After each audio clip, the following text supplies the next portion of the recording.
안녕하세요.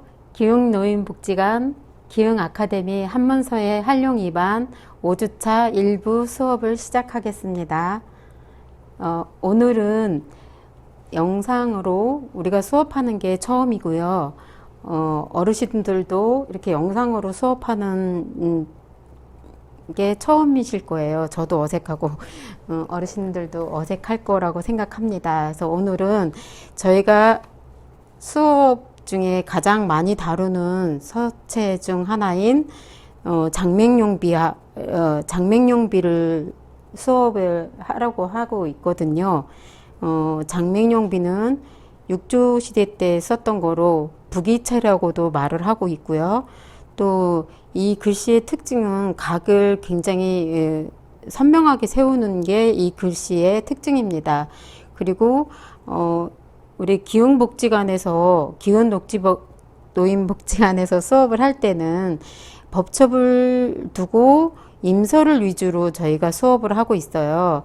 그래서 이제 글씨를 씀에 있어서 임서와 창작이 있는데 보통은 임서를 기준으로 해서 저희가 수업을 하기 때문에 법첩과 가장 흡사한 글씨를 쓰려고 노력을 할 겁니다. 그래서 오늘은 장맹용비의 글씨를 쓸 건데, 이 장맹용비의 특징은 각을 굉장히 많이 뚜렷하게 살리는 게 특징이고요.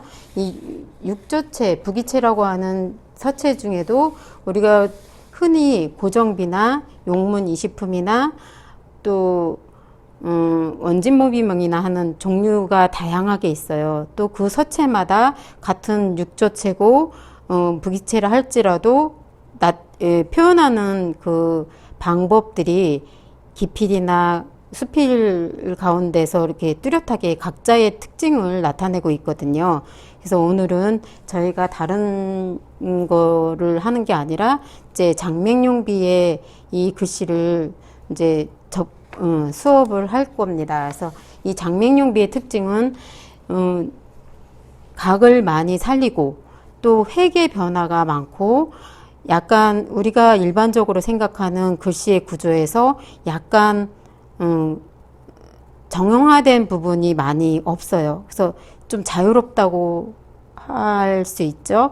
그리고 이제 여기에 대조해서 설명을 해보면 고정비라는 것도 이 육조체의 하나인데 고정비는 약간 신사다운, 저희가 배울 때 선생님이 표현하시기에 영국 신사다운 글씨다라고 표현을 할 정도로 좀 글씨에 획이 굵고 또 부드러운 면도 있고 각이 있어서 또 강한 면도 있고 이런 특징을 갖고 있다면 이 장맹용비 같은 경우에는 획이 강하기도 하지만 가늘게 표현되기도 하고 날카롭게 표현이 돼서 약간은 이분이 이 글을 쓰신 분은 아마 좀 깐깐하고 좀 성격이 날카롭지 않았을까 할 정도의 그런 부분이 보이는 글씨의 특징을 가지고 있어요. 그래서 오늘은 이 육조체의 특징을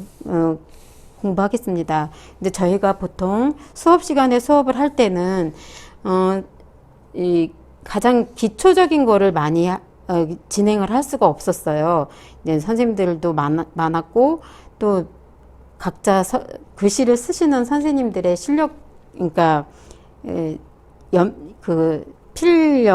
필력이라 그러죠. 글씨 쓴 횟수들이 서로 다르고 그렇기 때문에 이제 막 입문하신 선생님이 계신가 하면 오래 쓰신 분도 계셔서 기초부터 나가기가 어려웠던 상황도 있어요. 그래서 오늘은 장맹용비를 쓰는데 가장 기본적인 것부터 제가 수업을 진행을 하려고 해요. 그래서 이제 이 기필할 때 각을 세우거나 수필할 때 각을 세우는 거, 그 다음에 이제 획의 변화를 준다거나 그 방향을 진행을 다르게 표현한다거나 이런 거에 대해서 설명을 해드리겠습니다.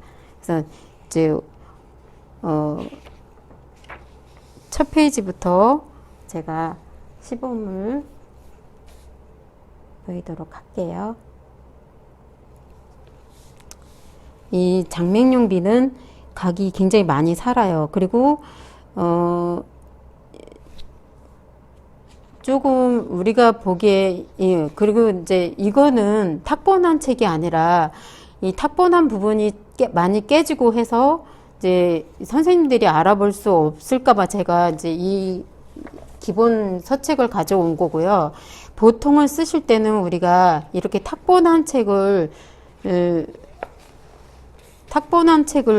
보시는 게 가장 정확해요. 이렇게 이제 우리가 탁본한 거가 깨져서 안 보이는 부분을 덧칠해서 발라서 이렇게 표현해 놓은 거는 오히려 이걸 수정하신 분의 성향이 또 담겨 있을 수도 있고 본래의 글씨에서 변화가 됐을 수도 있기 때문에 보시기 힘들어도 우리가 접근할 때는 조금 이렇게 탁본한 거, 이제 이것도 약간은 수정이 가해진 책이고 아예 탁본본도 있어요. 이제 되게 중국에서 들어온 책들이 탁본본이 많은데 그런 것들을 접해서 보는 게 가장 정확한 정보를 저희가 받아들일 수 있는 거죠. 그래서 이제 처음에는 이 기본책을 가지고 수업을 좀 진행을 할 거고요. 그 이후에는 좀 깨져서 안 보이더라도 우리가 이 법첩을 보고 수업을 진행할 겁니다. 그래서 이제 이 장맹용비의 이런 글씨를 보면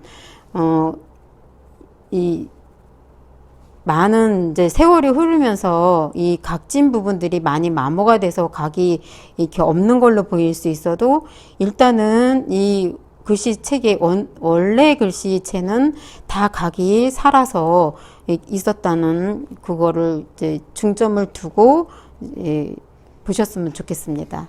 그래서 오늘은 이 기본 서책을 두고 제가 쓸게요. 필은 항상 모든 서체가 역입과 해봉이 있어야 되고 붓봉은 항상 바로 서야 된다고 합니다. 그리고 글씨를 쓸 때는 손목을 쓰는 것보다는 팔 전체를 다 움직여서 쓰는 게 옳고요. 그래서 우리가 처음에 서예에 입문할 때는 성긋기를 많이 하죠. 그 이유는 우리가 연필 글씨를 쓸 때는 몸에다가 팔을 붙이고 아니면 테이블에 손을 대고 쓰는 경향이 있잖아요. 그래서 그런 것들을 많이 이제 그런 습관을 버리기 위해서 성긋기를 하면서 몸에서 팔을 벌려주거나 또 세로선을 그으면서 뒤로 팔꿈치를 빼거나 하는 거를 기본적으로 익히기 위해서 성긋기를 하는 거고요. 성긋기 안에 우리가 이제 붓을 사용을 할 때 붓의 끝이 있고 우리가 이제 공부를 하다 보면 제가 붓의 허리를 많이 사용을 하라고 얘기를 할 거예요.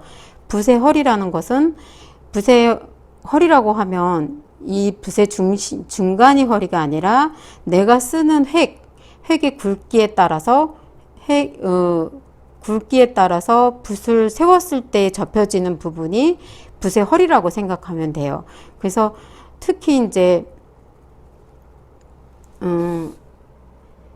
가는 획을 쓸 때는 붓의 끝에서 접혀지는 이 부분이 허리가 되고 또 굵은 획을 쓸 때는 접혀지는 이 부분이 허리가 되는 거예요. 그래서 획의 굵기에 따라서 붓의 허리의 위치도 바뀌는 거죠.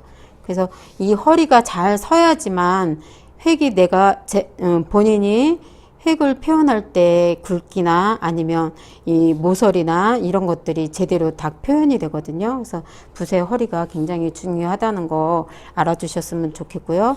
무슨 서체든지 항상 역입이 있고 또 회봉이 있다는 거 염두에 두셨으면 좋겠습니다. 그러니까 뭐 행서나 초서를 제외하고 뭐 예서나 전서나 기타 갑골까지도 역입을 하고 회봉을 해 주시는 게 맞다고 하고요. 또 이제 제가 쓰겠습니다. 역입을 하시고 붓을 놓으시고 이때 붓의 허리를 다 세워서 넘겨야